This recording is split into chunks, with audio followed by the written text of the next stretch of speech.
اللہ الرحمن الرحیم۔ صرف 5 منٹ کا مدرسہ قرآن و حدیث کی روشنی میں 27 جمادی الاولیٰ اسلامی تاریخ۔ غزوہ خندق میں محاصرے کی شدت۔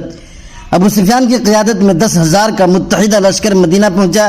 شہر کی حفاظت کے لیے کھودی ہوئی خندق کو دیکھ کر مشرکین حیران رہ گئے۔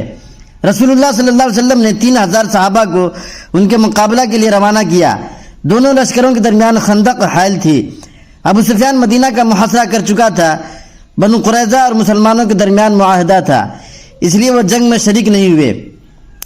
بنو نذیر کے سردار حی بن اخطب نے بڑی جد و جہد اور کوشش کے بعد بنو قریظہ کے سردار کعب بن اسد کو لالچ دے کر مسلمانوں سے بدعہدی کرنے پر آمادہ کر کے اپنے ساتھ شامل کر لیا۔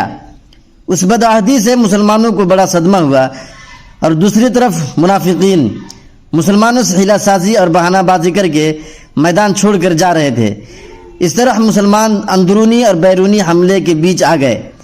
محاصرے کی شدت اور سختی کے باعث آپ صلی اللہ علیہ وسلم نے بنو غطفان کو مدینہ کی 1/3 پیداوار دے کر ابو سفیان کے لشکر سے الگ ہو جانے پر صلح کا ارادہ فرمایا، مگر حضرت سعد بن معاذ اور سعد بن عبادہ جیسے بہادر صحابہ نے عرض کیا، یا رسول اللہ، ہم تلواروں کے علاوہ ان کو اپنا مال ہرگز نہیں دیں گے، وہ جو کرنا چاہیں کر لے، ہم مقابلہ کے لیے تیار ہیں۔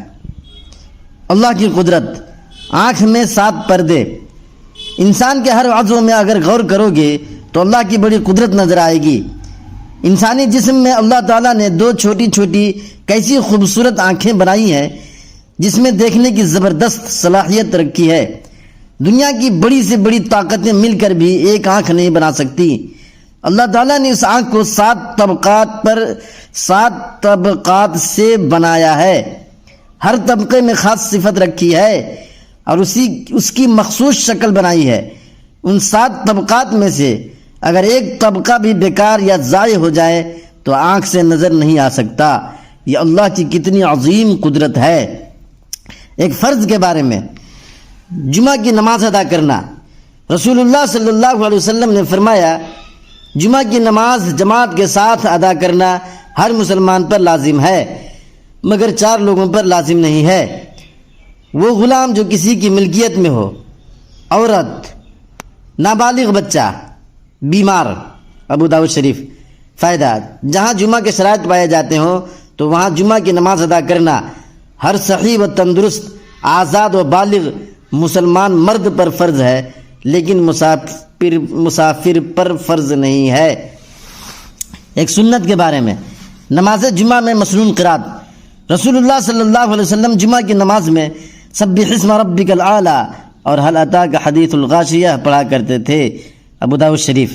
ایک اہم عمل کی فضیلت، ٹھنڈی کے موسم میں اچھی طرح وضو کرنا۔ رسول اللہ صلی اللہ علیہ وسلم نے فرمایا، جو شخص سخت ٹھنڈی میں اعضائے وضو کو اچھی طرح دھوتا ہے اس کو دوہرا اجر ملتا ہے۔ طبرانی اوسط۔ ایک گناہ کے بارے میں، تصویر بنانے والے۔ رسول اللہ صلی اللہ علیہ وسلم نے فرمایا، تصویر بنانے والوں کو قیامت کے دن عذاب دیا جائے گا۔ ان سے کہا جائے گا، جو تصویریں تم نے بنائی ہیں ان میں جان ڈالو۔ بخاری شریف، حدیث نمبر 5951۔ دنیا کے بارے میں، کافروں کے مال پر تعجب نہ کرنا۔ قرآن میں اللہ تعالیٰ فرماتا ہے، تم ان کافروں کے مال اور اولاد سے تعجب میں مت پڑنا، کیونکہ اللہ تعالیٰ دنیا ہی کی زندگی میں ان کافروں کو عذاب میں مبتلا کرنا چاہتا ہے، اور جب ان کی جان نکلے گی تو کفر کی حالت میں مریں گے۔ سورہ توبہ۔ خلاصہ: کافروں کو جو مال و اولاد دی جاتی ہے ان کی زیادتی سے کسی کو تعجب نہیں ہونا چاہیے، کیونکہ انہیں اللہ تعالیٰ ان چیزوں کے ذریعہ ان کی نافرمانی اور بغاوت کی وجہ سے عذاب دینا چاہتا ہے۔ آخرت کے بارے میں، داہنے ہاتھ میں اعمال نامہ والے۔ قرآن میں اللہ تعالیٰ فرماتا ہے، اے انسان، تو اپنے رب کے پاس جانے تک عمل کرنے کی پوری کوشش کر رہا ہے اور تجھے اس عمل کا بدلہ ملنے والا ہے۔ تو جس کا نامہ اعمال داہنے ہاتھ میں دیا گیا اس سے آسان حساب لیا جائے گا، وہ اپنے گھر والوں کے پاس خوش ہو کر لوٹے گا۔ سورہ انشقاق۔ طب نبوی سے علاج، مہندی سے علاج۔ رسول اللہ صلی اللہ علیہ وسلم نے فرمایا، مہندی کا خضاب لگاؤ کیونکہ یہ تمہاری جوانی، حسن و جمال اور مردانہ قوت کو بڑھاتی ہے۔ کنز العمال۔ قرآن شریف کی نصیحت۔